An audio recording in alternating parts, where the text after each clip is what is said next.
trust me, on tonight's show, you're going to see what I truly believe is one of the most innovative and just plain out there builds we've ever done on the Gadget Show. Yeah, and you might have already had a sniff of what we've been doing, because last week we posted a teaser film on the internet, and this thing, it's gone global. Absolutely. So you gamer girls and gamer boys are now dripping with anticipation at the very merest snufty of what we've got coming your way. Snufty. So here's the story of how me and him made something quite extraordinary. To build the ultimate gaming simulator, we needed to choose the ultimate first-person shooter. Multi-million selling cross-platform franchises like Call of Duty, Halo, and the Tom Clancy games were all worth considering. But Susie and I had managed to bag ourselves a PC copy of the as-yet unreleased Battlefield 3. Unlike its predecessors, Battlefield 3 employs a whole new graphics engine called Frostbite 2, which should deliver state-of-the-art graphics, sound, and a whole new way of scenery being destroyed. Plus, it employs a brand new character animation technology called Ant, which essentially makes the soldiers look and behave in a super realistic way. Oh, look out, RPG, hang on.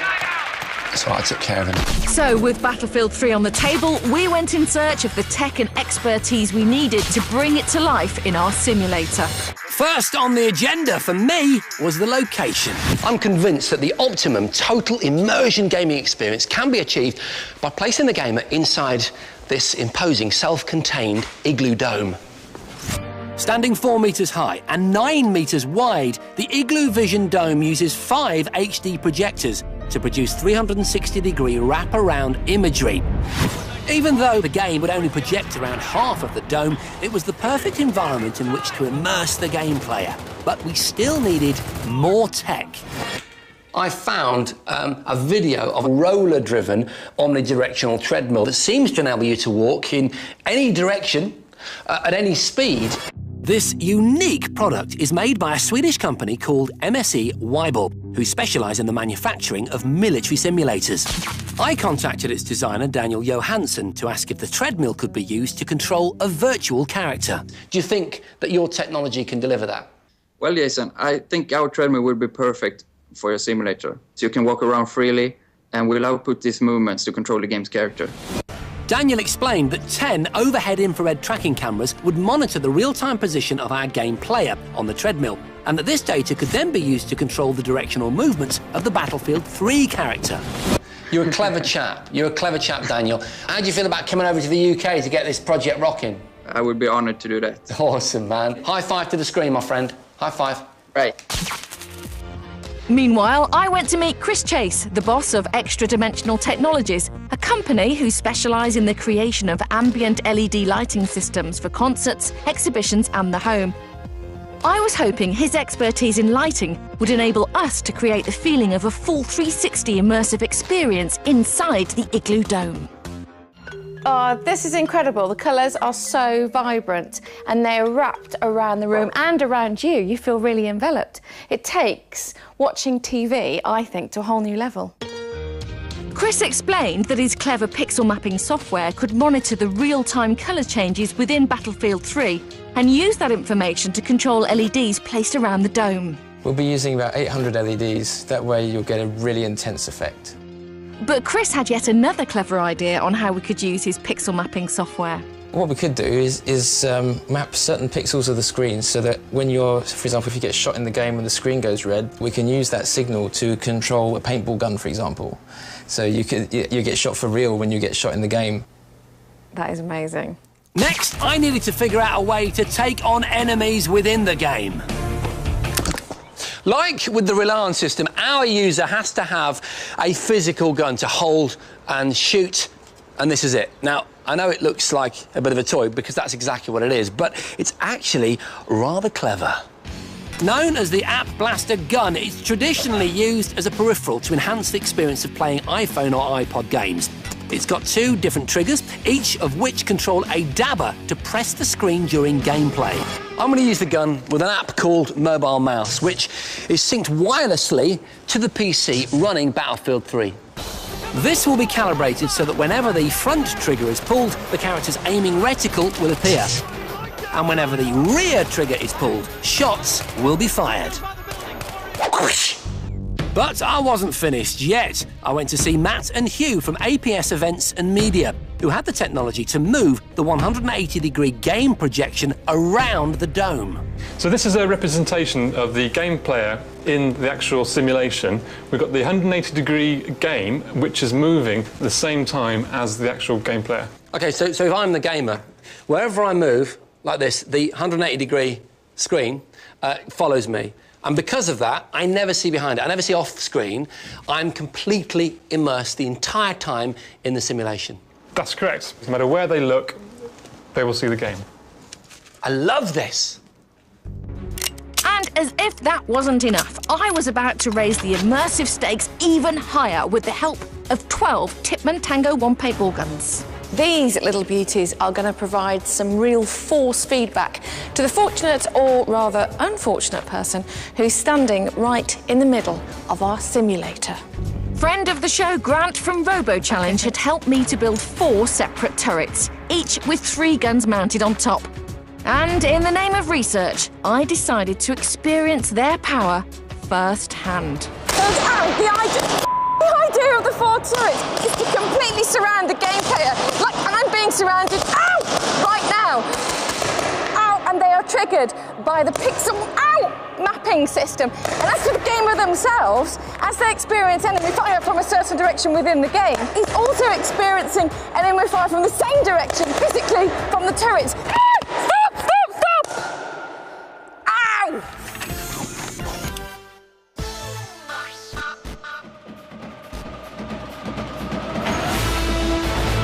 In pursuit of creating the most immersive combat gaming simulator imaginable, Jason and I had pulled together a truly amazing team of experts with the most incredible array of technology. Now, we had to get on with the build. First off, we laid down the ingenious omnidirectional treadmill designed by Swedish simulator manufacturer MSE.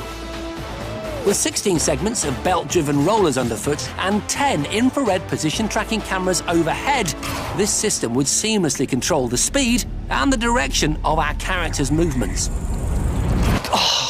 Honestly, this is phenomenal. This is a world first. The concept is that the game player will move this way, but they'll not actually move any further than that because the whole surface is moving. They might want to run back over here, stop there, move this way, backwards, but never actually moving more than a couple of feet. Can I just say, well found. Next, Extra Dimensional Technologies installed our ambient lighting system by positioning 800 colour-changing LEDs evenly around the dome. Then it was time to bring in my 4 ferocious paintball gun turrets, positioning them equidistant around the treadmill.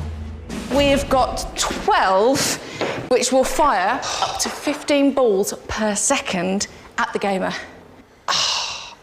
Honestly, I can't tell you how amazing this is. It's going to be terrifying, and that's what's missing from sitting in front of your home computer. You're not safe because you can get hit by enemy fire. And trust me, these babies hurt. You tested them, right? They really hurt. But we weren't finished there, because I'd asked Iman Maradi from game designer agency Running in the Halls to hack an Xbox Kinect camera to detect any jumping and crouching movements. So you'll see that Kinect is positioned there. Its infrared camera is looking directly at the central position where the gamer will be inside the dome. In this case, it's Susie. She's given us a wave. But Susie, if you do a couple of movements that you would do in gameplay, like crouch, for example, and jump, both movements are recognised by Kinect, look, and then sent to Battlefield 3 as inputs. Genius. After 6 weeks of hard research and painstaking building work, our unique creation was finally complete. But would it actually work? Thanks to my knowledge of the game, I'd be the one going into the simulator. And while I kitted up for battle, Susie made a final check of all our computer systems. Rygrin, are you ready? Yeah. Are you nervous? Yeah. Yeah. Very, very excited. Adrenaline? And very nervous. Loads of adrenaline surging from my body right now. OK, good luck. Okay. Oh, wow. Now come with me to my control centre. This is what I'm going to be seeing, these 3 monitors. So right here, we've got real live feed of Jason, and then here I've got the game, which obviously he's going to completely influence. After the camera had detected my body's outline, I was free to pick up my wireless gun and begin the mission. Here we go. As I took my first steps on the treadmill, the sensation of physically navigating myself through the level was mind-blowing. It felt like I was actually in the game. That is insanely realistic. Oh, this is so good. But then the enemy spotted me. Suddenly I was thrust into conflict, triggering the paintball guns to fire. Oh, right past my ear. Ow! Oh, he's been shot. Jesus, this is so scary. But as I spun round to retaliate, I noticed a problem. I just can't get it to go down. What's going on? The tracking on my gun was out and wasn't aiming where I wanted, leaving me a sitting duck. Ow, you Ow! Ow! I had no option but to pull Jason out of the firing line. Ow! Stop! Hi. Hi. So that is, without a shadow of a doubt, the most realistic game I've ever experienced. That includes £1 million flight simulators. But my tracking's letting me down just a little bit, and it makes you so angry, because I know I can do it. While Jason cooled off, I worked tirelessly with the team to recalibrate the infrared tracking system for the gun and improve the alignment of the projected image. So hopefully now the aim should be perfect. On re-entry to the dome, I discovered Susie was spot on. Look at that, I can scan my environment really easily now, look, as I'm getting used to it. Good. I was now ready to kick some serious virtual ass. Have someone out! Now it's cooking on gas. Thanks to the 180-degree HD image, the Tannoy surround sound speakers, and our ambient LED lighting, Jason was completely immersed. It's completely real. So phenomenal was the realism that I actually began talking to my virtual comrades. All right, buddy? Right, let's do it. And I even put out a hand to drag a wounded soldier. It's instinctively pulling my arm out. It's bizarre. As Jason progressed through the level, the freedom of movement offered by the omnidirectional treadmill was extraordinary. This is incredible. Going up these stairs is absolutely amazing. It's amazing. And it's also... That's genius. Nearing the end of the level, I was now soaked with sweat and my heart was racing. Oh my God, this is so scary. This is so scary. I genuinely felt like the enemy was stalking me, and the fear induced by the automatic paintball guns was palpable, both mentally and physically. He's genuinely scared in there. He's terrified. But thanks to one last concerted offensive move, I completed the level, badly bruised, but over the moon. Damn, this is awesome! Awesome! Oh, guys, immense build. Brilliant. Well done. Absolutely Yeah. What an amazing setup. Moving floor when you were going up the stairs. The stairs thing was the best, wasn't it? Crazy. Well done, guys, well done. But of course, we're not going to stop there. We can take Jason at his word that it was a brilliantly immersive sim because Absolutely. you're a gamer. But we wanted to go one better than that. So we invited along a specialist, someone who's used to being in those kind of environments for real, to come and test their sim. Our esteemed guest was military hero Andy McNabb, the fearless SAS commander who led the infamous undercover patrol group Bravo 20 during the First Gulf War. Thanks to 17 years of frontline combat experience and a recent role as realism consultant for Battlefield 3, Andy was the perfect person to test our simulator. As his identity must be kept secret, we'd agreed not to show his face. Obviously in the military we use a lot of simulations to do a lot of certainly close quarter combat using live ammunition. So We have got live ammo in there. There you go. I know you got shot. I'm telling you, if you get caught in the knackers, you're in trouble. So put your helmet on. Yeah, absolutely. Do your worst. Once inside, Andy completed the calibration. Then he began his virtual mission. What you're getting on the simulator is exactly the same as in the real thing. You're getting the confusion, the darkness, but like ultimately tough because what you got to do is make sure that you get used to how the weapon plays. That's why they're called personal weapons. He's navigating those corridors very well. It's really quick. See that straight through there. Yeah. But now he was about to experience enemy fire for the first time. Boogie's left him! 10 o'clock, Andy! Bad guys, here! Without hesitation, the gun turrets unleashed fury from all angles. It's been shot, it's been shot. But he just took it in his stride. Oh, RPG in the face! But because it's Andy, man, glancing blow. And interestingly, like a true soldier, he never left a scene before meticulously scouring to check every inch was clear. Maybe that's because he thinks it's real. Exactly. Maybe he does Look think at it's him. real. He won't leave this area until mentally he knows that his boys are all right. And as the level progressed, it was fascinating to watch Andy employ more of these tactics, honed in real life. This is interesting. Oh, yeah. Watch how fluid the movement is. Look, straight in, no messing about. Watch him there. Checks his six, do you see that? Look. Yeah. So now it looks like we've got a sniper coming up. So what we're trying to do is get 3 different angles, 3 different heights, so you've got at least 1 in 3 chance of hitting him, if you can find him. Andy was now seemingly lost in the game, fully immersed in our visceral gaming experience. Andy with an RPG, that is not a sight you want to see. Go on, Andy, give him some. Yeah, well done, Andy! British hero. Susie and I were overwhelmed with pride, but we were nervous to hear Andy's final verdict. How are you doing? Knackered. The fact is, you don't want to let the team down.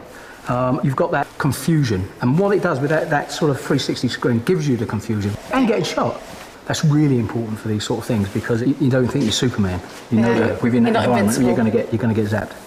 You've got the same emotions, but on the simulator.